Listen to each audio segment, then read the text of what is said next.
Thanks to the support as a channel member, Richard Myers. Two massive games today in our pursuit of a Bundesliga title against two teams that threw around almost as much money as we did back in the summer.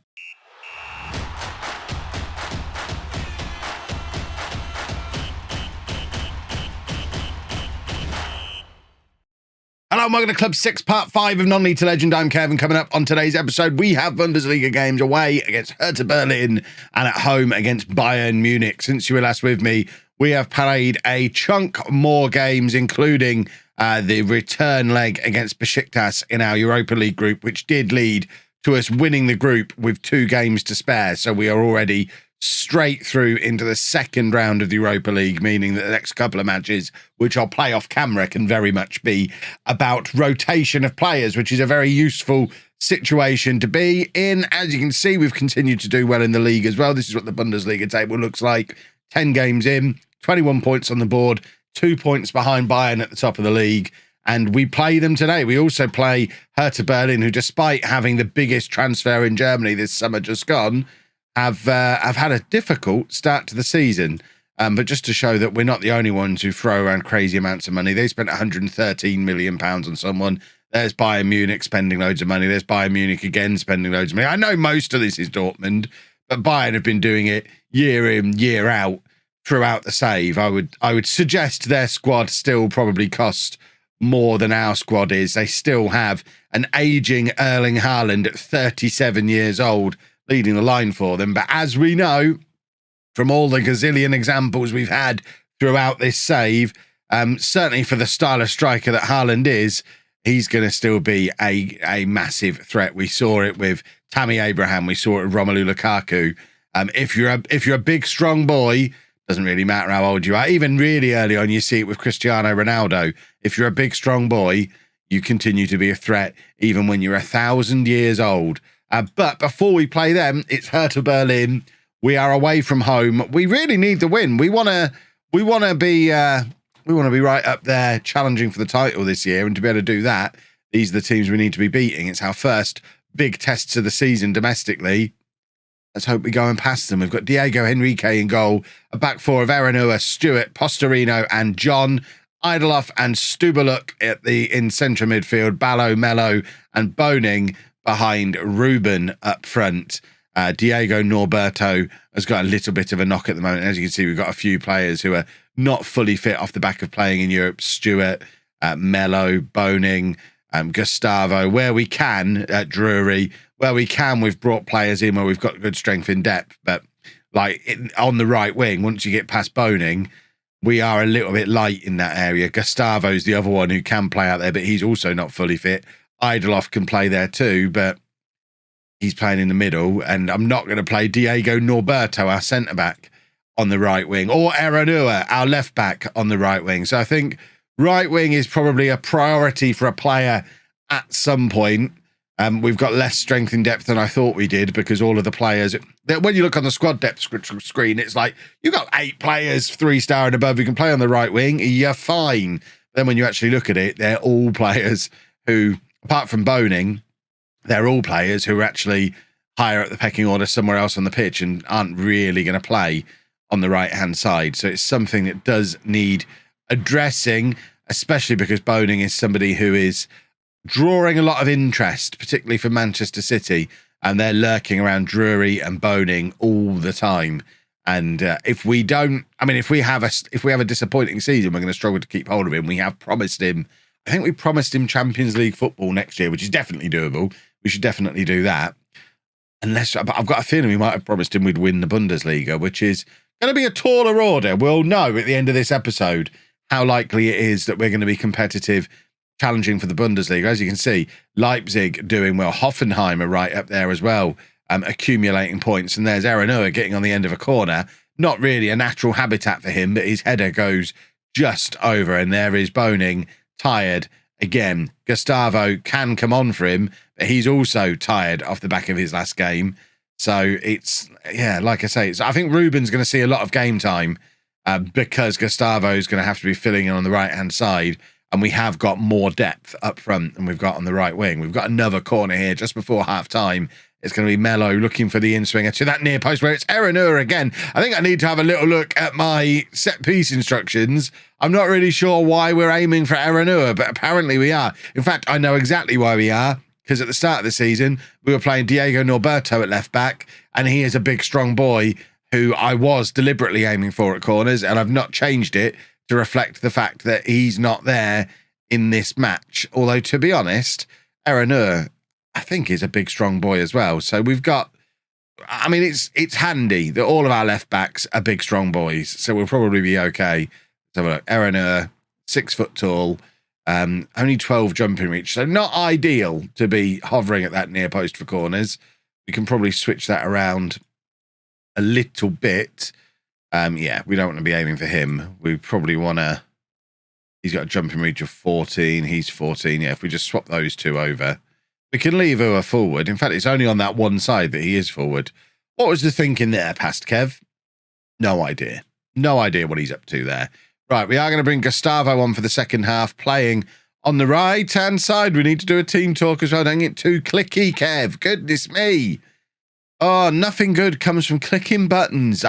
It's been my mantra for many years, and sometimes I just get a little bit clicky. I'm there messing around with corners like a corner clicker, and all of a sudden I nearly miss a team talk. I've just noticed that Hertha are playing the famous flat-back 6 as well, which is why we're having such a hard time to break them down. I think we are going to go attacking, even though they're a team who have got a lot of talent amongst them. They're also a team who started the season pretty slowly, and we should be backing ourselves to win this game. So we need to throw a few more men forward, play a little bit more expansively. Ballo is going to come off. We're going to put Idoloff up onto the right wing and bring Cloves on in midfield. And then Mello's going to come off for Drury. And we are looking like a much stronger front four with that arrangement, I think. But we are still not breaking them down. We've been the better team, but from 14 shots, we've only had 2 on target. And that tells a lot of the story, really. Ruben seems to be really, really good against poor opposition. Pads his numbers against the rubbish, but I don't know, Ruben yet to show me that he's got what it takes in these big matches to play against the good teams, which is probably why at 20, what is he, 27? He was still playing for Brighton in the bottom half of the Premier League rather than playing for a real top-level team. Hertha are in here. This will be a disaster if we concede a late goal. We've got a foot on the cross, and it's almost wrong-footed, Henrique in goal, but luckily he was able to adjust and pull the cross down out of the sky. We are into time added on at the end of this match. Cloves on the left, just aimlessly lumping it forward. Ruben is there chasing. He's actually done quite well to put the defender under pressure, and the clearance is with John, who's picked up a knock. Gustavo on the right-hand side. Idoloff is there with the header, and the header goes just over. And I think that's probably going to be our final attack of the game, or at least I thought it was. Ruben, once again, being a nuisance, but not quite getting the end product that he needs, but could have very nearly squeezed the ball past, apparently, the Rock, right at the death. But now Hertha are in. This is, oh my goodness me. We'll have to find a whistle now. We'll take the draw at this point. The keeper makes a good save. And the game, inexplicably, is continuing. Have we got one more chance in us? John on the right-hand side. Gustavo looking for the cross. In fact, plays it back to John, and there is the final whistle. Gustavo should have just had a shot. He should have seen how much time is left and just lumped it towards the goal. But 0-0, away from home. We've said it before, and I'll say it again. Draw your away games, win your home games, you'll be fine eventually. So we have drawn that one. It does add a little bit of pressure now that we need to beat Bayern Munich. And that is that's easier said than done. We've got an international break first, though, so at least we should hopefully have a fitter team by the time the game comes round. Oh, that felt like a long international break. We have picked up an injury to Mello as well while the international break was going on, so he's not yet fully fit to come back into the team or stay into the team from the last game. So a couple of changes from the last game. Back four now is Locatelli, Stewart, Postorino and Mosquera going to play at right back in the absence of John, who picked up that injury towards the end of the last game and is still not fully recovered from that. Stubuluk and Idoloff continue in midfield. Ballo, Drury and Luis Gustavo starting on the right. with Boning tired off the back of his international duty, and Ruben gets the nod up front again. Big call for Ruben today. I am looking for him to score against a good team, because otherwise I'm starting to worry a little bit. But then we had this with Damien at Dortmund not at Dortmund, that's where we are now. We had it with Damien at Madrid last year, where it takes a little bit of time to come in and settle down. Ruben is Spanish. He's been playing in England for years. Probably doesn't speak any German. It's going to take a little bit of time for him to learn the language, get settled in, learn the way that we play. So we saw with Damien last year that he really started to come good in the second half of the season. So hopefully we see a similar thing from Ruben. I thought that was a header that was going goalwards. Unfortunately, it has been cleared, and it's Stewart out on the right-hand side, left-hand side. I mean, what's going on with me and words? Perhaps I need the yellow jacket to be able to talk properly these days. I'm losing my ability to form sentences. Bayern charging down the left, and there is Erling Haaland, who we need to be very aware of, because he is a big threat. And with these set pieces are going to be problematic. Posterino gets the ball clear, though, and Drury, who has been subject to yet more interest from Manchester City during the international break. Him and Boning, City are all over. Bearing in mind they already signed Koulibaly from Real Madrid in the summer. If they had an attacking midfield three of Koulibaly, Drury and Boning, they're going to be unstoppable. And Bayern have scored. That's not good. They were already 4 points clear at the top of the league before that goal. And I know I've talked a little bit.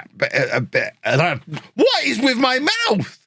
I know I've spoken a little bit about how it would be nice to win Bundesliga this year. I've got to keep reminding myself it's not actually the goal. The goal this year is qualify for the Champions League. This is a team that finished 5th last year and has had a huge amount of rebuilding go on this summer and will take time to gel. So it's not a disaster if we don't win the Bundesliga. Ruben with another big chance, though, in a big game, and it's forced behind for a corner. We're down to 4th as it currently stands. Ballo with the in-swinger. Stubaluk with the header. I'm going to be very frustrated if playing these two games we don't even score a goal. Bayern looking to reassert themselves at the top of Bundesliga after winning it for like 15 consecutive years, giving it up to Leipzig last year, who do seem to have dropped down a little bit. I wonder if Benny McCarthy has left Leipzig and that's why they're not quite as competitive now as they were last year. Stewart with an excellent tackle there on Haaland. Stewart really is a very, very good defender. Oh my word. Whoever that was isn't though. That was Locatelli, I think, with a wild header that almost ended up going wide. Almost ended up going in, at that far post when he was trying to head it in the opposite direction. Ridiculous stuff. Oh, good. Gustavo's now picked up an injury. So another half-time change. Boning can come on at half-time. And those two are, I mean, we've got Ruben struggling for form and Boning and Gustavo struggling for fitness. None of this is ideal right now.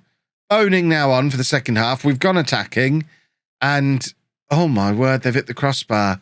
We are just not showing very much at all at the moment when it comes to actually being able to get something out of this match. It's Bayern Munich with another corner on this left-hand side, floating into that far post, and it is headed clear, but owning as far as another Bayern Munich player, and they are continuing to attack. They're offside this time. Thank goodness.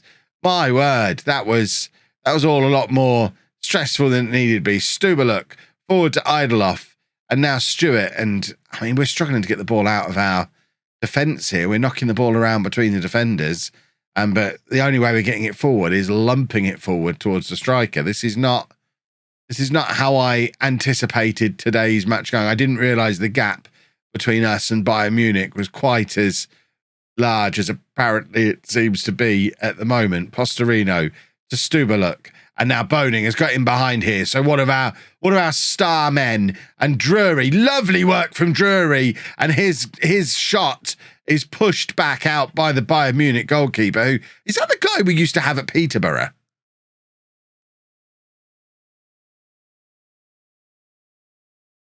No, it's a different. I'm sure we had an Orozco at Posh. I'm going to say, Bayern Munich have had some odd goalkeepers over the years. It just seems to be a German thing. They had that guy who we took to Real Madrid. Oh, Haaland's scoring here. Yeah. Yep. Oh. 2-0 down. We've not scored yet in this episode. And I think this is given me a little bit of a reality check that we might not be as good as I thought we were. I started the episode thinking, yeah, we're gonna be great. We're gonna be challenging for the title by the end of this. As it is, we've learned that there's a reason this team finished fifth last year. Sorry, and it's not just the fact that we didn't really have a goalkeeper. Right, I'm going to push Idle off further forward. Kylian Benaday playing up front. That's how desperate things have got. The youngster that we actually signed from Bayern Munich, who wasn't really getting a look in there. He's not really had a look in with us. But with Ruben misfiring again in a big match, maybe that's not the guy we wanted to see score. Rodrigo Garza, 6th goal of the season for him. He can play on the right wing as well. He would be he'd have started the last 3 games on our right hand side of our midfield if we'd have kept him. I mean, they're actually playing Haaland on the right wing with Garza up front, which is even more interesting. But they are thumping us here. We are not close to the level of Bayern Munich currently, and makes me a little bit sad. We always knew coming here. I mean, I did say when I came in, it would be a 5-year job to topple Bayern Munich because they're that dominant. And then Leipzig went and did it last year, and it was like, okay, well, maybe they're not as dominant as I thought. I think what's actually happened is they've just had an off season. Because look at that league table now, and Leipzig are there lurking as well, and we're very clearly, at best, the 3rd best team in the country currently. And on current form, we're not having a very nice time of it. We're down to 5th again. This is what Brendan Rodgers got sacked for. And he didn't spend £600 million. Lewis Stewart scores already a 7th goal of the season for him. Clearly, the corners are working out quite nicely for us this year. If nothing else, Stewart is proving to be a threat from set piece. Problem is, he's probably one of our top scorers now with those 7 goals. We're just not getting the goals from the guys further forward. Oh, that's a lovely cross. Ballo brings it down nicely. Boning to Cloves. And we've got a second. Are we going to pull off a ridiculous comeback here? With a couple of minutes to go, there's only 1 goal in it now. And we have suddenly woken up in the last 5 minutes of this game. Presumably, Bayern have just taken their foot off the pedal a little bit, but that's a lovely finish. And now, have we got an equaliser?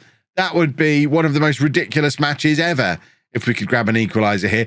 I do remember as well from my brief time at Schalke, we actually beat Bayern Munich 3-0 once, and I think they're getting their revenge on me for that. That was the moment I fell in love with Hoyenhal. He kept a fantastic clean sheet against him while we grabbed goals at the other end. Boning back to Mosquera, and now Benaday. He would love to have grabbed the goal today against the team that decided he wasn't good enough, but unfortunately he wasn't able to get onto the end of the ball forward, and I suspect this is going to be the final highlight, and it looks like it's going to be a Bayern Munich highlight. That's a lovely pass to get in behind Locatelli, and Haaland, at 37 years old, has just skinned supposedly the best left-back in Bundesliga, according to Dream 11, and that was terrifying to see, and we have lost 1 point from those 2 massive matches that we said were really important.